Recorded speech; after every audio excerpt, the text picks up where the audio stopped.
P C ജോർജിന്റെ ഒരു രാഷ്ട്രീയപരമായ ഒരു പരാമർശം മാത്രമാണല്ലോ ക്രിസ്ത്യൻ സമുദായം ഈ കേരളത്തിൽ നേരിടുന്ന പ്രധാന പ്രശ്നം. ബാക്കിയെല്ലാം കൊണ്ട് നമ്മൾ ഓക്കെ. ഒന്ന് ആലോചിച്ച് നോക്കൂ. ഒരു പൊതു തെരഞ്ഞെടുപ്പിൽ സ്വന്തം സമുദായത്തിലെ 3 പേർ ഒരേപോലെ മത്സരിക്കും. അപ്പോൾ പക്വതയുള്ള ഒരു ആത്മീയ നേതൃത്വം എന്താണ് ചെയ്യേണ്ടത്?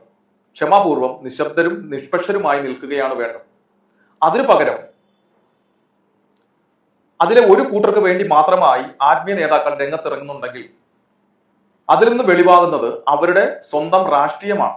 ആ രാഷ്ട്രീയത്തിന് രാഷ്ട്രീയക്കാരൻ രാഷ്ട്രീയപരമായി മറുപടി പറഞ്ഞാൽ അതിൽ എങ്ങനെയാണ് തെറ്റ് കണ്ടെത്താനാവുക? പുരോഹിതർ പണി ചെയ്താൽ ഇവിടെ ആരും വിമർശിക്കില്ല. പുരോഹിതർ ആത്മീയ വേല നിർത്തിയിട്ട് രാഷ്ട്രീയ വേലയ്ക്ക് ഇറങ്ങിയാൽ വിമർശിക്കപ്പെടും.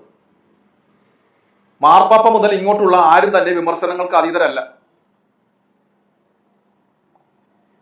പി സി ജോർജ് മുൻപ് ഏത് രാഷ്ട്രീയ മുന്നണിയിലോ ഏത് രാഷ്ട്രീയ പാർട്ടിയിലോ ഉണ്ടായിക്കോട്ടെ, അദ്ദേഹം എവിടെ ആയിരുന്നപ്പോഴും സഭാ മക്കൾക്ക്, സഭാ സ്ഥാപനങ്ങൾക്ക്, സഭാ നേതൃത്വത്തിന് തന്റെ രാഷ്ട്രീയ ജീവിതത്തിനുള്ളിൽ എന്ത് പ്രശ്നങ്ങൾ ഉണ്ടായപ്പോഴും അദ്ദേഹം ക്രിസ്ത്യൻ സമുദായത്തിന് ഒപ്പം തന്നെയായിരുന്നു.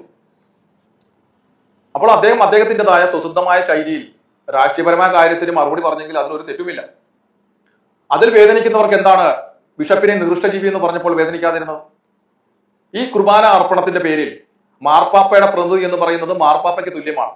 അദ്ദേഹത്തിന്റെ കോലം കത്തിച്ചപ്പോൾ, അദ്ദേഹത്തെ വെള്ളം നിറച്ച കുപ്പിക്ക് എറിഞ്ഞപ്പോൾ, കുർബാന അർപ്പിച്ചുകൊണ്ടിരുന്ന വൈദികനെ അൾത്താരയിൽ കയറി മർദ്ദിച്ച് ബലിപീഠം മറിച്ചിട്ടപ്പോൾ, കർദിനാളിന്റെ കോലം കത്തിച്ചപ്പോൾ, അദ്ദേഹത്തിന്റെ മുഖത്ത് നോക്കിയിട്ട് അടിച്ച് നിന്റെ ചെകിള പൊളിക്കുമെന്ന് കൈ ചൂണ്ടി പറഞ്ഞപ്പോൾ അപ്പോഴൊന്നും നിങ്ങൾക്ക് വേദനിച്ചില്ലേ?